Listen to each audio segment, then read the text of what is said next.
দিদি মোদি দুজনকেই ওই রাষ্ট্রীয় স্বয়ংসেবক সংঘ, যারা ফ্যাসিস্ট শক্তি, যারা জনগণের শত্রু, যারা কৃষকের শত্রু, শ্রমিকের শত্রু, তারা চালাচ্ছে এই দুটো শক্তিকে।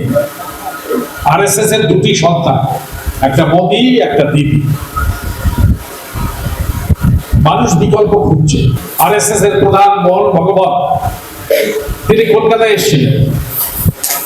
বিজেপির একটা কর্মী সভাতে তিনি বক্তৃতা করে বলেছেন, যদি এখানে মমতাকে হারিয়ে জিততে পারো ভালো, কিন্তু যদি জিততে না পারো তাহলে মমতাকে সরকার থেকে হারিয়ে দেওয়ার চেষ্টা করো না, তাহলে তোমাদের বিকল্প এখানে লাল ঝান্ডা আছে, বামেরা, তারা ক্ষমতায় চলে আসবে। অর্থাৎ মোদি থাক, দিদি থাক, যদি বিজেপি না পারে দিদি থাক, কিন্তু বামেরা যেন ক্ষমতায় না আসে।